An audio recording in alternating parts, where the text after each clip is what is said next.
balingi na adorateur moko azobetela Elohim maboko. Sikoyo ozotika mama oyo aliloba na maboko ya Yoshua Mashia ozoyebisa ye alobela yo elobo ekomema na ntongo lelo ezala oyo ekomema lumière kati na vie na yo. Commence à prier, commence à prier. Il y a Yoshua Mashia de te parler. Il y a Yoshua Mashia de te parler ce matin. Père, parle à ton peuple. Père, utilise ton serviteur. Que ça ne soit pas lui en train de parler, mais que ça soit toi à travers lui, ton Père. Pour que le message de ce matin, notre Père, soit lumière. Alléluia.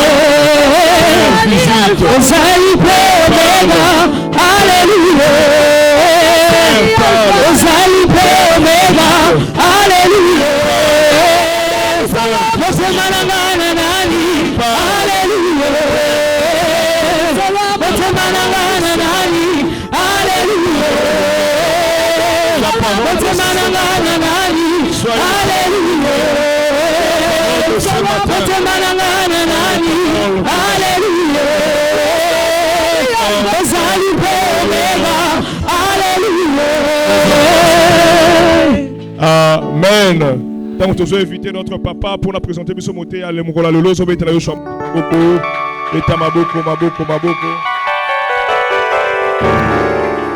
Amen. Amen. Est-ce que vous en avez sengo? Vous en avez sengo? Si vous en avez sengo, vous pouvez te lancer Maboko.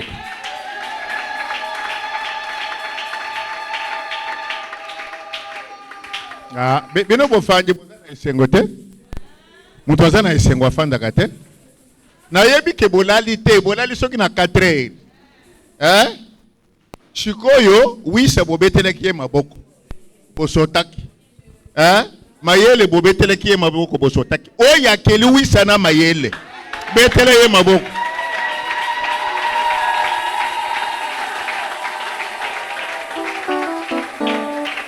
Amen. Lelo ezali mukolo moko ya kitoko parce que tokoyoka de lobako utaka epa ya musali ya Nzambe mwana oyo namoni kokola na makambo ya Nzambe komipesa na makambo ya Nzambe tena kutuna présenter ezate parce que soki bomoni kaka na yona bo comprendre kazana. Amen. Parce que yazala ka photocopie ya papa na bango.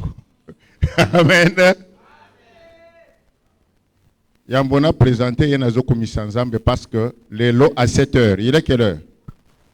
Il est 11h11. Jour pour jour, c'est à 7 heures ici. Pour la que j'ai, moi qui étais déjà cadavre, j'ai repris la vie. Amen. Ça fait 1 mois, je suis tombé malade. Le 27, je suis entré dans l'état critique. Coma, et c'est les jours suivants à 11 heures que je parlais, que je me suis mis debout et que j'ai parlé avec mes enfants qui étaient. Amen. Le Kolangana sepera kana makamonyo sozamba selinga ya menene na kumisai. Lobi ezaraki mukolo mobimba na zaraki na méditation pona kukumisa Nzambe. Oya selinga bomoi parce que tango na funguli misu na ngai. Babengi ngai na ndimi baminga nga babeti maboko bayibisi ngai tu n'avais plus de signes de vie. Amen. Nchona chinchanye muyenga umwanywe nyangimbila mulumwa sendo kulu mupya moyo wanye sinjingimbila mulumwa sendo kulu mupya moyo wanye Shambu ichona chinchanywe muyenga umwanyi nyangi mbila mulumwa sendo kulu mupyo moyo wanye sinjingi mbila mulumwa sendo kulu mupyo moyo wanye. Amen. Boli misanga ngai cela ningi kwa adoré yena ninga kwa adoré yena ki chinois parce que là je me sens à l'aise. Amen. Il fait des miracles. Ça veut dire le kitobozo yokawane za yangai. Koyemba bozo yokawane za yangai. Nazo yembela. Sende c'est qui? Congo, Nani? Forgeron. Voilà. Créateur, oui, créateur, c'est ça l'essence. La traduction littérale, forgeron. Nazo yembela forgeron, oyo a forge to mutu. Oya pesinga bomoy. Si nyingi imbila mulu mwansendo muntu. Mumpyo moyo anye. Amen. Faut que ça y est, ceux qui a célébré bien. Parce que j'étais cadavre. Moutei yalelo. Amen. Moutei yalelo kombo na ye ezali Jean-Baptiste Kayembe. Jean-Baptiste Kayembe auti na église oyo etonganga. Amen. Église oyo etonganga. Bethel de racheter. Il y a pasteur oyo boyebi bien. Papo na linga. Oyo aprenanga yi ko organiser église. Oyo aprenanga yi ko zwa ba ambition. Il y a que il faut être classe. Il ne faut pas que la pasteur moko na chanzete, il ne faut pas que la pasteur moko ozo sele na mesa enyefuka, il ne faut pas que la pasteur moko fanje na, il faut être un pasteur qui sait organiser les choses. Là, je l'ai appris chez Crispin Kayembe. Amen. Alors, ye azali mwana oyo abotami akoli na liloba. Zamba salisie na koteya, Zamba salisie na badon, na sambela Nzambe a utilisé ye na biroko wana awa. Parce que zali pona makambo wana nde na bengeli ye. Tango nazo benga mosali ya Nzambe, les serviteurs de Dieu, les docteurs, Jean-Baptiste Kayembe, tozali kobetela Nzambe maboko.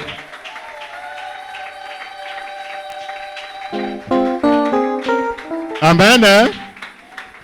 Si on a bengué docteur, ce n'est pas qu'il est docteur de la parole. Il est docteur de profession comme docteur Noé, comme docteur Constant.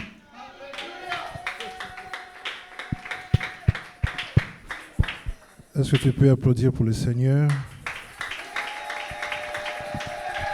Betela maboko, betela nzambe maboko malamu.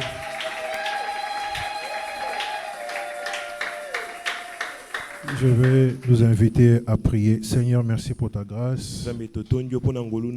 Merci pour ta bonté. Nous te sommes reconnaissants pour ce matin. Nous te prions de nous assister encore, Seigneur. Parle à ton peuple.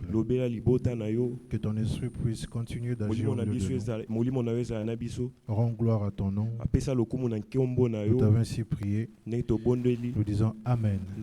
Amen. Je vous en prie, nous pouvons nous asseoir. Nous bénissons le Seigneur pour la grâce qu'il nous accorde d'être ici à la maison. C'est la première fois que nous puissions être ici. Et nous nous sentons vraiment chez nous. Nous disons vraiment merci à Papa pour l'invitation et la considération. À chaque fois que je prêche, je dis toujours que la chair est chère et on ne la cède pas à tout le monde. Que Dieu bénisse son serviteur. Nous avons trouvé grâce aux yeux de Dieu et aux yeux de Papa. Que Dieu bénisse aussi tous les collaborateurs de Papa. Et que mon roi te garde richement béni, toi qui es là ce matin. Nous allons aller rapidement. Ensuite, nous allons prier. Notre thème de ce matin est intitulé « L'Éternel est mon berger ». L'Éternel est mon berger. Nous connaissons la référence. Nous serons dans Psaume chapitre 23, du premier au deuxième verset. Psaume chapitre 23, du premier au deuxième verset. Vous pouvez rajouter. Nous serons aussi dans Jean chapitre 10, le seul verset 11. Je vous en prie, levons-nous pour honorer la parole. Nous allons lire Psaume chapitre 23, du premier au deuxième verset. Voici ce qu'il est écrit. Je lis, Seigneur Jésus-Christ. L'Éternel est mon berger, je ne manquerai de rien. Il me fait reposer dans des verts pâturages. Il me dirige près des eaux paisibles. C'était la parole, nous pouvons nous asseoir. Nous pouvons nous asseoir.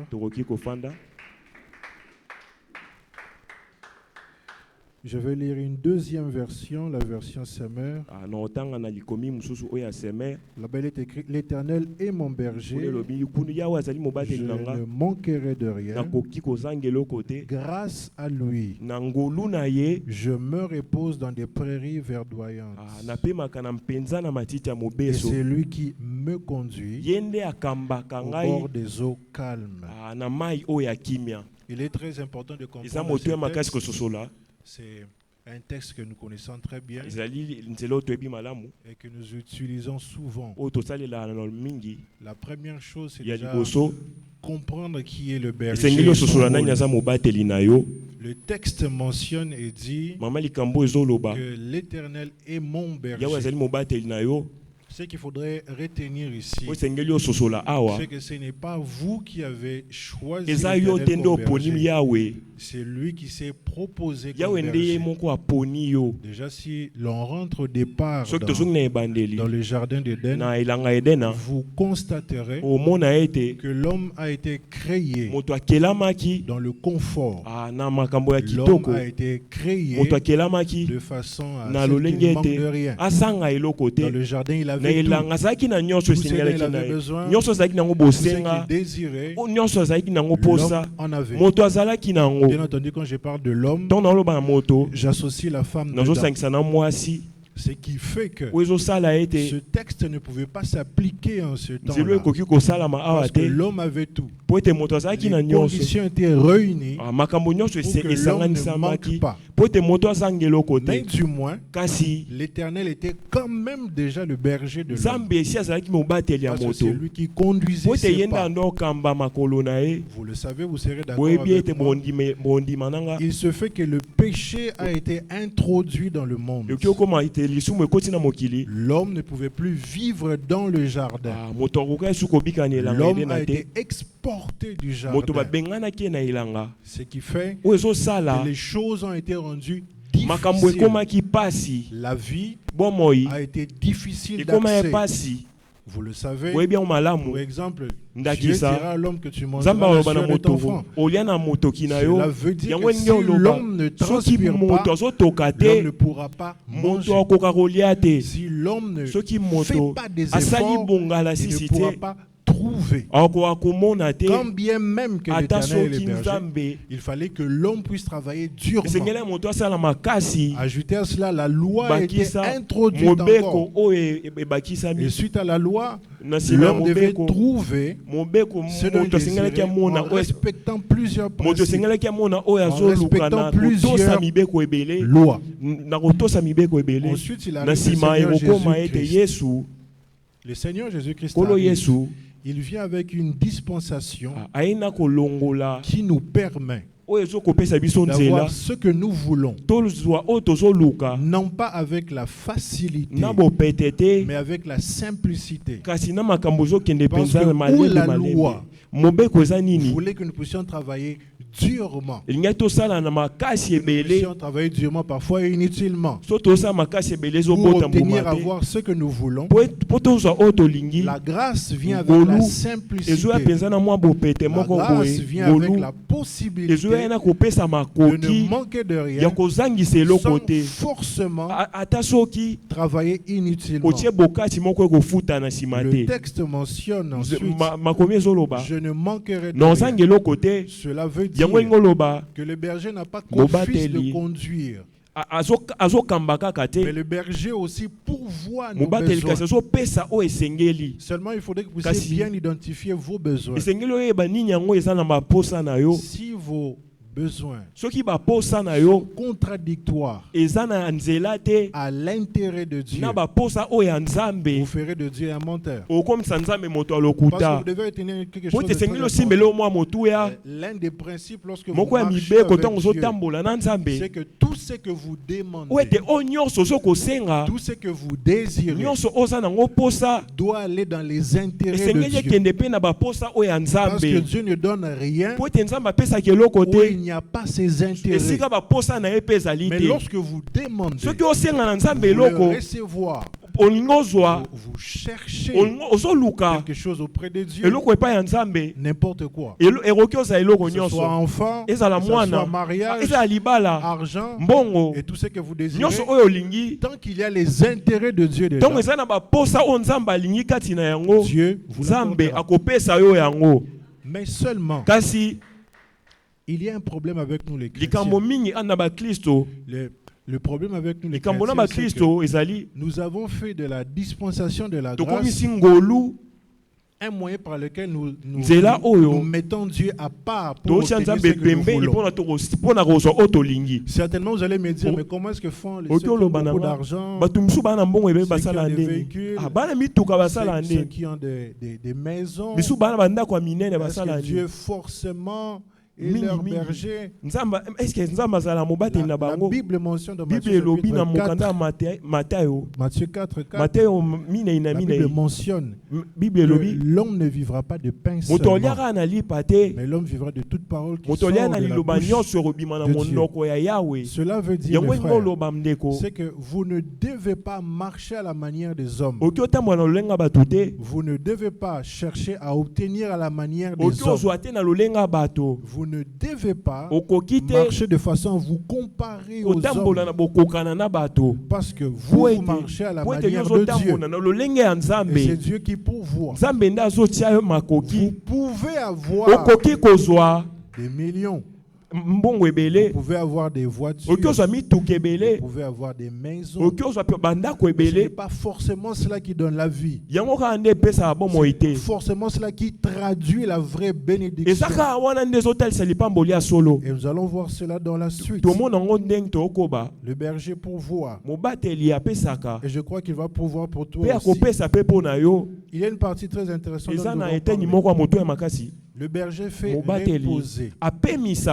Il me fait reposer dans des verts pâturages. Il y a deux choses qu'il faudrait identifier: le repos et le vert pâturage. C'est quoi le repos? Vous allez me dire que le repos, c'est le fait que vous soyez à l'aise. C'est le fait que vous obteniez ce que vous demandiez. Le repos n'a pas qu'un sens physique. Le repos est une dimension. Le repos est une atmosphère. Le repos est une saison. Le repos est aussi un lieu. Lorsque vous lisez la Bible, à plusieurs endroits on parle du repos. Pour exemple, la Bible mentionne que lorsque Joseph était dans la maison de Potiphar, Potiphar se reposait. Lorsque Dieu a fini de tout créer, il se reposait. Lorsque vous lisez dans la version française, partout on parle du repos. Mais lorsque vous poussez un peu la lecture, vous poussez un peu la méditation et les recherches, vous allez vous rendre compte que dans les textes originaux, le repos a trois sens. Le premier sens, le repos, en hébreu ça se dit menoua. On dit menoua. C'est quel genre de repos? Ce repos va dans le sens de la tranquillité, être paisible, être dans la paix. Ce repos aussi va dans le sens de la sécurité. Tu te sens rassuré. Et ce repos va dans le sens d'une demeure où l'on vit. d'une demeure où l'on vit. Pour référence, vous écrivez Exode chapitre 33, verset 14, verset 15. Écoutez bien. Moïse est en train de discuter avec Dieu. Moïse sent un certain inconfort. Moïse sent que les choses ne se passent pas vraiment comme il veut. Au verset 13, Moïse parle à Dieu. Moïse dit à Dieu, si j'ai trouvé grâce à tes yeux, montre-moi les voies à suivre. Si, ainsi je comprendrai que tu es avec moi. Et c'est là que la réponse de Dieu intervient. Dans la version Louis II, l'Éternel répondit, je marcherai moi-même avec toi et je te donnerai du repos. Dieu dit, je marcherai moi-même avec toi et je te donnerai du repos. Mais la version Semeur dit autre chose. La version Semeur dit, je marcherai moi-même avec toi et je te donnerai une existence paisible. Je marcherai moi-même avec toi pour te rassurer. Ça veut dire que la saison du repos, ce n'est pas seulement que tu sois paisible, mais c'est le fait que Dieu puisse te rassurer. C'est le fait que Dieu puisse te sécuriser. Ça veut dire que le repos, c'est un temps. C'est une saison ou bien qu'il peut y avoir des combats, bien qu'il peut y avoir des difficultés, mais Dieu te sécurise, mais Dieu te rassure. C'est ainsi qu'il peut arriver. Tu constates que d'autres personnes, bien qu'elle a beaucoup de combats, elle a beaucoup d'adversité, mais elle a toujours la joie en elle. Pourquoi? Parce qu'elle est dans une saison de repos où Dieu la sécurise. Toi, tu vois le combat. Toi, tu vois l'insécurité. Mais elle voit un repos où Dieu la sécurise. Et cela n'est valable que si Dieu marche avec toi. Écoutez-moi, mes frères. L'Éternel est ton berger. Tu ne manqueras de rien. Ce n'est pas un problème. C'est une très bonne chose. Mais à condition que l'Éternel lui-même marche avec toi. Tant que l'Éternel ne marche pas avec toi, tu ne peux pas vivre une saison de sécurité, une saison où tu es rassuré, une saison où tu es apaisé. Je voulais dire à une personne, il peut se faire que dans ta famille, les ténèbres règnent, mais tant que tu marches avec Dieu, ça veut dire tant que l'Éternel marche avec toi, tu vivras la sécurité, tu vivras la quiétude, tu vivras la paix. Parce que l'Éternel marche avec toi. Ici, je voudrais introduire quelque chose. Il est vrai que le texte dit l'Éternel est mon berger. Mais lorsque vous lisez dans le deuxième texte, Jean chapitre 10, là-bas, c'est Jésus qui parle. Il dit, je suis le bon berger. Oh, que dire? Une contradiction. Là-bas, on dit l'Éternel est mon berger. Et maintenant, c'est Jésus qui s'est dit être le berger. Non, il n'y a pas de contradiction. Je vais vous le dire après. Deuxième sens. Dans la Bible du repos, c'est Nouak. Nouak, N-U-A-C-H. Ce repos fait référence à la domination. Ce repos fait allusion à la domination. J'aime ça. 1 Roi chapitre 5 du verset 3 au verset 4. Dans d'autres versions, c'est du verset 17 au verset 18. Écoutez ce que Salomon dit. Tu sais que David, mon père, n'a pas pu bâtir une maison à l'Éternel, son Dieu, à cause des guerres. Donc ses ennemis l'ont enveloppé jusqu'à ce que l'Éternel les eût mis sous la plante de ses pieds. Ce premier morceau nous renseigne d'une chose que je venais de dire déjà. David était roi. David régnait. Il avait la richesse. Il avait le pouvoir. Il avait l'influence. Mais David n'a pas vécu des saisons de repos. D'ailleurs, si vous serez d'accord avec moi, la vie de David n'était que combat, n'était qu'humiliation, n'était que preuve. Et son fils Salomon en parle. Ceci renseigne que tu peux être avec des avoirs, tu peux être élevé dans la société, mais tu n'as pas forcément une saison de repos. Mais écoutez ce que Salomon dit dans la suite. Maintenant, l'Éternel, mon Dieu, m'a donné du repos de toutes parts, plus d'adversaires, plus de calamités. Dans la version Semeur, écoutez ce qu'il dit.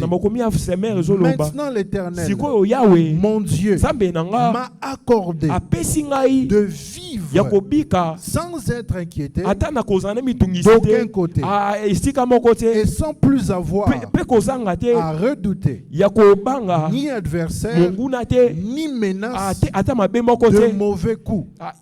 Mes frères, écoutez-moi. Il est vrai que la saison de repos, où l'endroit où Dieu te donne le repos, c'est le fait que tu sois en sécurité. Mais le repos consiste aussi au fait que Dieu te donne la domination sur tes adversaires. Tu ne peux pas régner. Tu ne peux pas prendre possession de ton héritage. Tu ne peux pas détenir tes promesses. Tu ne peux pas vivre la terre promise sans dominer sur tes adversaires. Et ce que Dieu fait, c'est qu'il, quand il veut t'introduire dans la saison de repos, il te donne la sécurité, il te rassure qu'il marche avec toi, mais il te donne la supériorité sur tes adversaires. Il te donne la domination sur tes adversaires. Et il t'établit comme étant roi au-dessus des rois sur la terre. Parce que l'Apocalypse, il est écrit, il a fait de nous un royaume de sacrificateurs. En même temps, nous sommes sacrificateurs. En même temps aussi, nous sommes des rois. Et comme nous sommes des rois, nous avons reçu le pouvoir de dominer sur chaque endroit où la plante de nos pieds foule.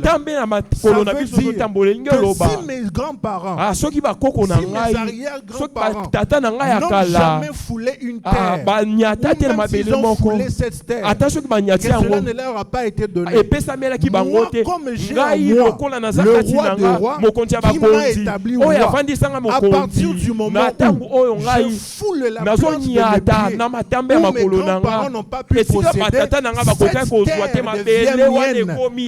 Je veux dire ce matin, Dieu t'a donné le pouvoir de fouler ta plante de pied partout où tu passes et que ce lieu te soit donné. Lorsque je parle d'un lieu, ce n'est pas qu'un lieu physique. Tu peux fouler tes pieds dans un travail et ce travail t'est donné. Tu peux fouler tes pieds dans un mariage et ce mariage t'est donné. Tu peux fouler tes pieds dans un endroit pour implanter une église et ce lieu t'est donné. Même si des gens mourraient dans ce lieu, même si des gens souffrent dans ce lieu, toi tu ne mourras pas, tu ne souffriras pas, car tu as reçu la domination et la supériorité. J'aime ça. Ni d'adversaire. J'aime ça. Plus d'adversaires, plus de menaces. Quand on dit plus de menaces, non pas qu'il n'y en a pas, mais il y a des menaces insignifiantes. Je vais bien vous expliquer ça. Ils doivent aller conquérir. Non, ils doivent aller conquérir Cana. On prend 12 personnes. Et pas les moindres. La Bible mentionne. C'était des personnes choisies par Dieu. Des chefs, des représentants de chaque pays. On les envoie. Ils partent. Ils font un repérage. Ils reviennent. 10 d'entre eux. Ils disent, on est allé. Le pays est bien. Il y a du lait. Il y a le miel. Mais il y a des géants. Il y a des Étiens là-bas. Il y a nos adversaires là-bas. C'est impossible qu'on prenne le pays. Les 10 avaient oublié qu'ils avaient été mandatés par Dieu pour aller voir. Mais j'aime la réponse des autres. Caleb et Josué. Ils se sont imposés. Ils ont dit que nous avons l'Éternel. Nous entrerons et nous prendrons possession. Écoutez-moi, mes frères, il peut se faire avant d'en arriver. Il y avait des géants dans votre famille. Il y avait des liens dans votre famille. Il y avait des esprits dans votre famille. Il peut se faire que dans le quartier où tu vis, avant d'en arriver, il y avait des géants, il y avait des sorciers. Laisse-moi te dire, quand on arrivait, tu es en toi un géant beaucoup plus grand que les géants. Quand on arrive, tu portes l'onction de la domination. Et tu dois t'imposer. La domination n'est pas que dans les quartiers. Il y a aussi la domination étatique. Il y a la domination financière. Il y a la domination sociale. Il y a la domination spirituelle. Je déclare sur une personne ce matin que tu reçoives la domination étatique, que tu reçoives la domination spirituelle, la domination par où tu vas, où tu entres, que les esprits sentent qu'il y a un esprit supérieur qui est entré, où tu passes, que les gens ressentent que tu as la grâce de Dieu. Si c'est toi, dis-moi amen. Troisième sens. Le temps file très vite. Troisième sens. C'est le sabbat. Vous allez dire le sabbat, comment ça? Le sabbat, c'est le repos que Dieu te donne pour te consacrer à lui. Dieu te donne la sécurité. Dieu te donne la domination. Ensuite, Dieu veut que tu te consacres à lui. Mais Dieu sait que il y aura forcément des circonstances, certaines choses qui peuvent t'empêcher de te consacrer à lui, qui peuvent t'empêcher de le servir.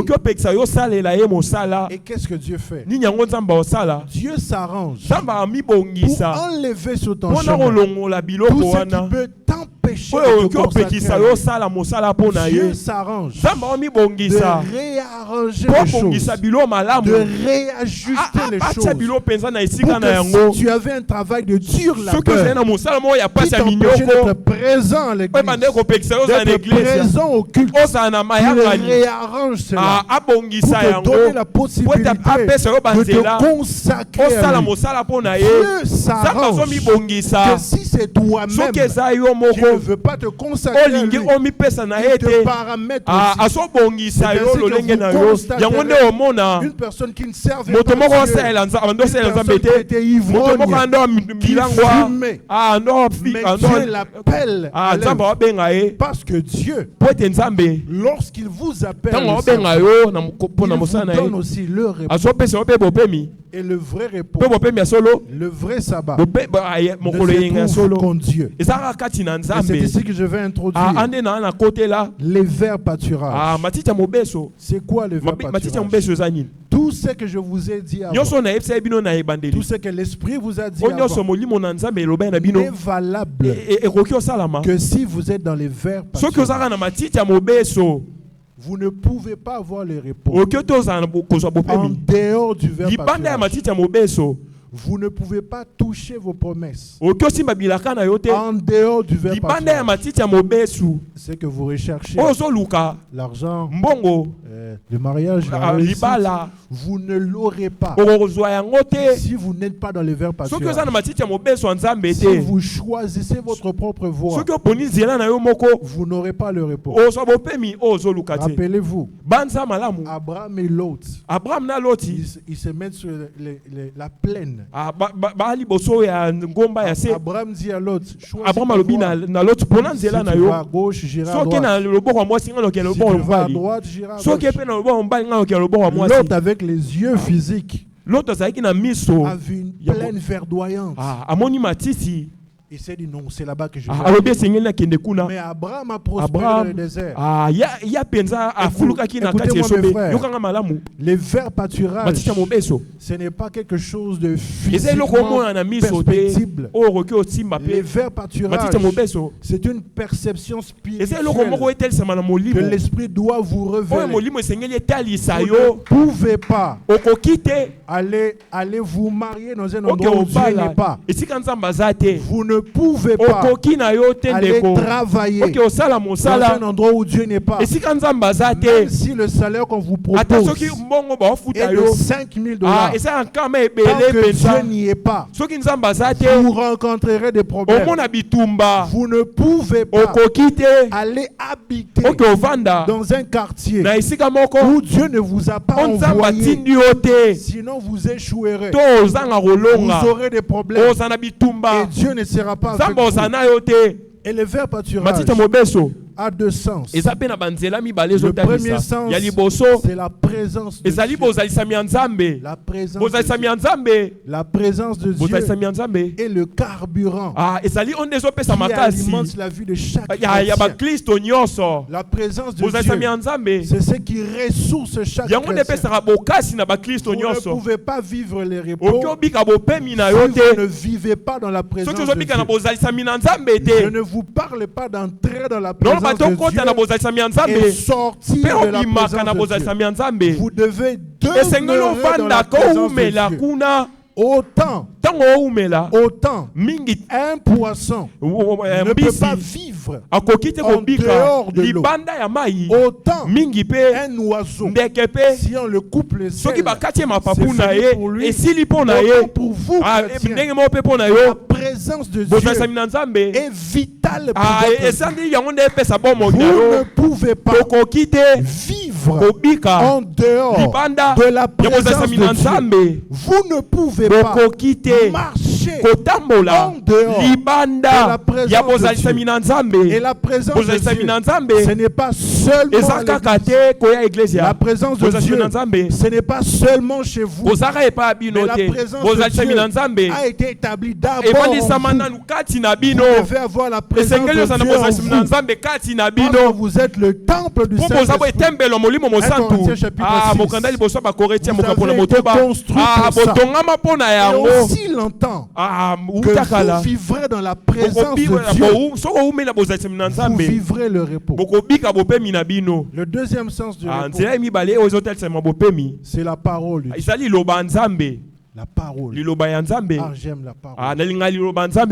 Jean chapitre 1er. Le premier verset. Au commencement était la parole. La parole était avec Dieu. Et la parole était. Tout ce qui a été fait a été fait par la parole. Rien de ce qui a été fait n'a été fait sans la parole. Écoutez-moi mes frères. Il peut se faire que des personnes se liguent contre vous pour vous empêcher de vivre votre bénédiction, de vivre votre victoire, de vivre la domination.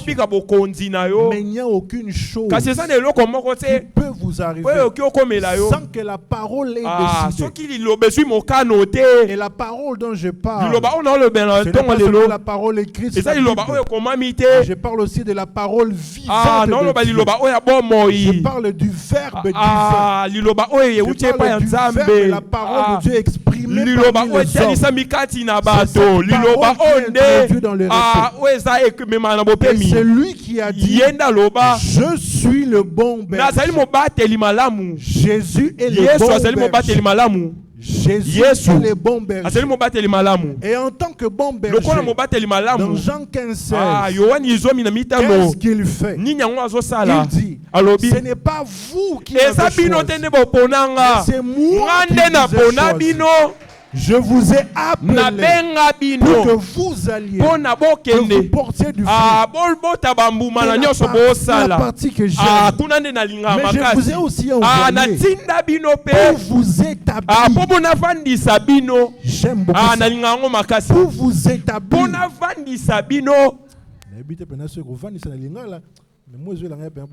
Pour vous établir. Hein? Pour vous établir. Je ne sais pas si vous comprenez par établir. Discutons ensemble.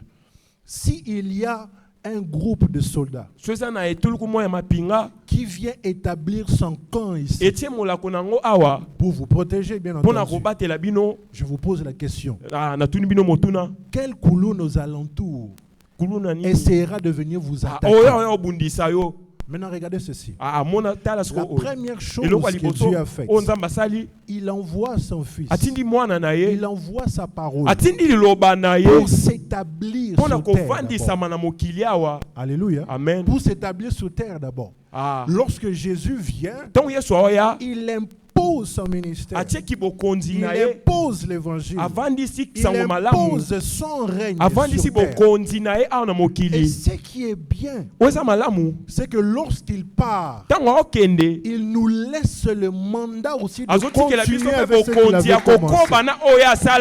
Ce qui veut dire, autant que Jésus s'était établi sur terre et que la nature obéissait à Jésus, qu'il m'a dit, qu'il m'a établi, la nature aussi doit obéir à ce que je dis. Écoutez-moi mes frères, il arrive à un certain moment où tu ne dois pas prier. Il arrive à un certain moment où tu dois te lever et ordonner les choses. Si tu sens que tu es dans ta saison de repos, tu es dans le lieu où Dieu t'a donné repos, Dieu t'a parlé, Dieu t'a convaincu, tu sens que c'est pour toi, mais les choses ne se pas. Tu dois te lever et déclarer des choses. Et ce que tu déclares, cela verra tel que tu le dis. Car il t'a donné ce pouvoir. Ce matin, je dis, nous ne sommes plus dans la dispensation où c'est seulement Moïse qui doit aller rencontrer Dieu. Mais nous sommes dans la dispensation où Moïse nous montre la voie et nous-mêmes aussi nous pouvons nous imposer. J'annonce que dans cette saison de repos, Dieu t'a établi pour dominer. Dieu t'a établi pour régner. Dieu t'a établi pour que tu puisses arracher. La dernière chose, il me conduit vers les eaux paisibles. Je vais finir ici. Vous savez, plusieurs chrétiens, au lieu d'être des brebis, sont des chèvres. Je vais expliquer ça. La brebis ne va pas n'importe où. La brebis, lorsque le berger frappe, la brebis rentre. La brebis se laisse conduire. La brebis connaît la voie du berger. C'est suivre le berger. Une note importante, je mets une parenthèse ici.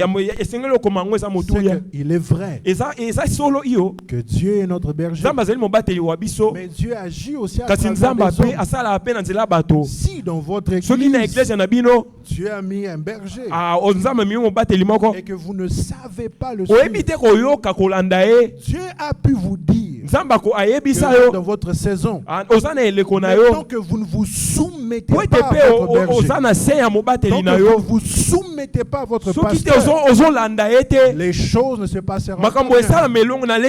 Parce que Dieu est respectueux des principes. Dieu respecte les hiérarchies.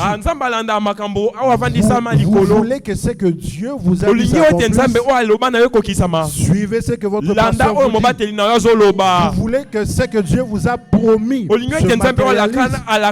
Suivez ce que votre pasteur vous dit.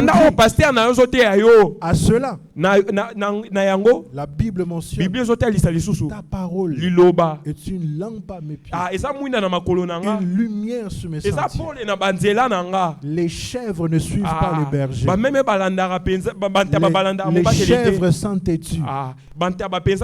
Les chèvres, quand on les frappe, au lieu de rester tout près du berger, elles fuient, elles sautent. La brebis laisse le berger l'attraper. Mais la chèvre, elle fuit, elle court. Mes frères, écoutez-moi. La saison du repos est possible pour vous. L'Éternel est mon berger. Je ne manquerai de rien. Ce n'est pas un slogan. C'est la réalité. Cela se fait. Mais seulement vous devez accepter de suivre votre berger. Et vous devez suivre aussi le représentant de Dieu, votre pasteur. Ainsi vous vivrez ce repos. On peut prophétiser sur vous. On peut vous donner des messages. Vous pouvez aller je ne sais où. Mais tant que vous ne restez pas une brebis, vous ne vivrez pas tout ce qu'on vous dit. Vous ne toucherez pas tout ce qu'on vous dit. Ça vous échappera. Si Dieu que tu ne vois pas, tu ne sais pas l'obéir, est-ce que tu obéiras à l'homme que tu vois? Si Dieu, si Jésus, l'époux par excellence, et tu ne sais pas le suivre, est-ce que l'époux physique comme ça que tu auras pourra le suivre? Ça sera compliqué. Éphésiens chapitre 1er. Je finis ici. Éphésiens chapitre 1er. Le premier verset au troisième verset. La Bible parle de quelque chose d'important. Mes frères, lorsqu'on parle du repos, ne cherchez pas d'abord à vous reposer. Ne cherchez pas d'abord à avoir des bénédictions qui sont matérielles et physiques. La Bible mentionne dans ce texte, la Bible dit, béni soit Dieu, le Père de notre Seigneur Jésus. En lui, en Jésus, nous avons été, vous avez été béni de toute forme de bénédiction, premièrement céleste, spirituel, caché en Christ. Si vous cherchez le mariage sans être caché en Christ, vous aurez un faux mariage. Si vous cherchez l'argent sans être caché en Christ, vous aurez de l'argent qui passera sans investir. Si vous cherchez la renommée, la gloire, si vous recherchez que ce qui est matériel sans être caché en Christ, vous passerez à côté. Mais le vrai repos, premièrement, c'est être enfant de Dieu. Le vrai repos, deuxièmement, c'est avoir le Saint-Esprit. Le vrai repos, troisièmement, c'est avoir la capacité de guérir les malades, chasser les démons, avoir la capacité de déclarer des choses et que les choses arrivent. Je vous assure, mes frères, lorsque David, à la fin du chapitre, disait oui, le bonheur, il a dit parce qu'il a vécu des choses d'abord spirituelles Il a vécu. Il a reçu d'abord des bénédictions spirituelles. Il a vécu d'abord le repos spirituel. Et ensuite, il a vécu une forme de repos physique. Que mon roi vous garde richement béni. C'était la parole.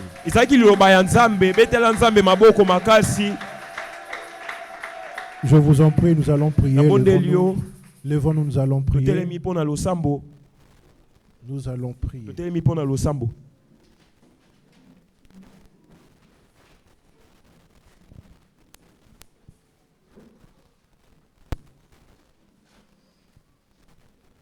La première requête,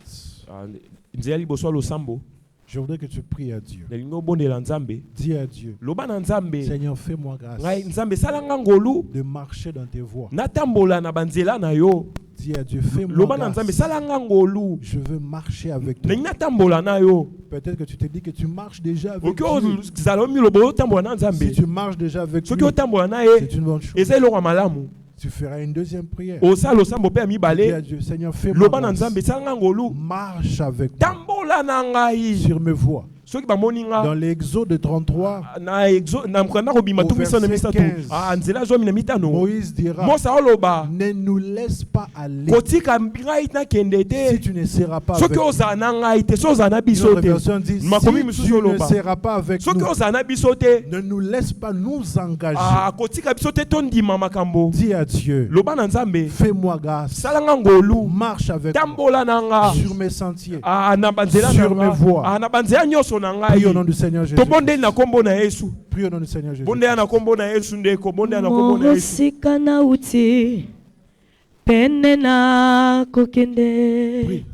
au nom du Seigneur Jésus-Christ. Prie, fais cette prière. Fais cette prière. Fais cette prière. Fais cette prière. Fais cette prière.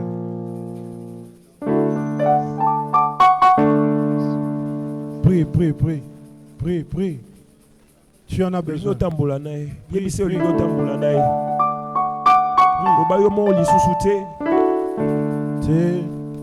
nabungi saelikia.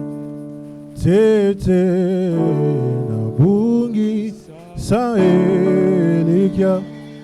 Konzima nanga etambwana yote. Kolo lobiko nanga te nabungi saelikia te nabungi saelikia konzima nanga eta